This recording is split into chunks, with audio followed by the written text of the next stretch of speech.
بحرا ساحله هدي يحمل أرواحا تتوجه نيتي كجسو جرتني جماعة كدراني أولي تما بايني كدراني على جراجا magala baroda oli gadi odon jenne gubba jala odon jenne. السلام عليكم ورحمة الله وبركاته. Waalaikum salam warahmatullahi wabarakatuh. أيه إنجو سينجان.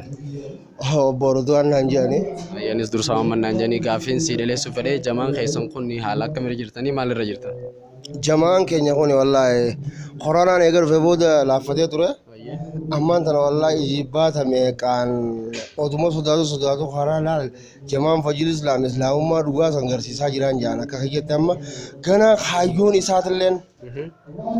akka kaayyoo gurguddaa fuulduratti akka qabu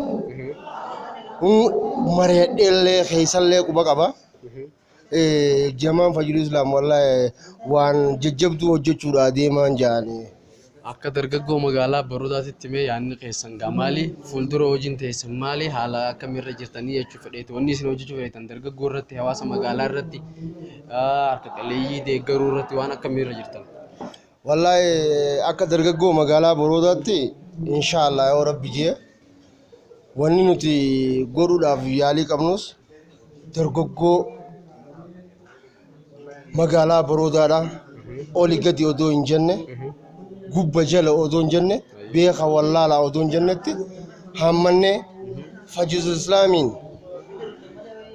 duratti oofuudhaaf mataa duraa godhuudhaaf qabsoo fajrul islaam godhu jirtu kuni akka dargaggootti gahee teenya irra dhiirtii amantii teenyaaf diin keenyaaf nuu jettanii qabsoo guddoorra jirtan jechuudha. Wallahi akkasi jirra qabsoo guddoorra jirra abbummaan biyyaatoo abbummaan diin islaamuu ጊዜ አቡማ ዲን እስላም አርከተ ቢጀቴስ አርከተ ዳት ያመነቲ ፈጅሉ እስላሚን ቢጀቴኝ ጭናስ ዳበነ ዲን ከኝ ጭናስ ዳበነ ተበበው ዳፍ ተታፈቻ ጅራንጃ አከሞ ሀርቀ ቀለይየቴ ነጋፈተቴ አመዱሮ ወኒን ጋፍተን ሲደሌስ አመዱሮሌ ዋን ተከተካ ሐዋሳ ሲርማችፍተኒ ኢፊፊሌ ርትርማተኒ ቀለይ ደገራ ጅርተን ጀቹዋን ደገፊን ጋፍተን ሲደሌስ ማሊሜ አከምር ይተን ፉልዱራ ከሚሆን አካ ሀርቀ ቀለይየትለ ሁጂን አማንተና achi seenan jirru harka qalleeyyii gargaaruudhaaf kaayyoos qabna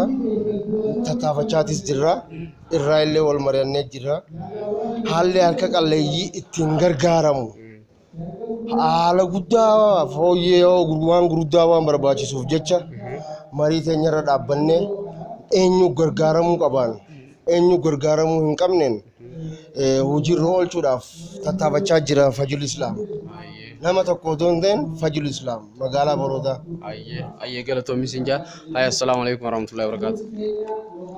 wa alaykum assalam warahmatullahi wabarakatuh ayye enyu sinja shaddina bisamadin jama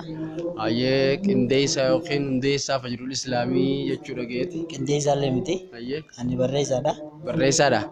ayye kasi anleen dursaa uumannaan jaani kasi akkamime jamaan keessan fajrul islam maal irra jirtani jamaan fajrul islam ala gare jira jiddutti osuma ala gare deemaa jirru akkuma Awurooppaa fi Afrikaa irra jirutti dhukkubni koronaa kun addanuun facaasee ture eegasiin booda dhageenyi illee akka nurraa deemuu kana nutti fakkaate achiin booda deebisnee dhaabuudhaaf isa kan amma fajrul islaam ala gare irra jirran jira akka duraanii olitti illee oli dhuftaniiti gaggeessu jirtan jechuudha akka duraanii olitti amma baay'inni ka duraanii caalee jiran jira kasi hayyee gammachuu irra jirtan gammachuu gaarii irra jira hayyee fuulduree rabbi jiyaasoo dheeraa wajjin goona har'a gaafi deebiin teenyaan ganuma kaameraamaaniin keenyaas galatoomis hin jenna asuma irratti raawwanna gaafi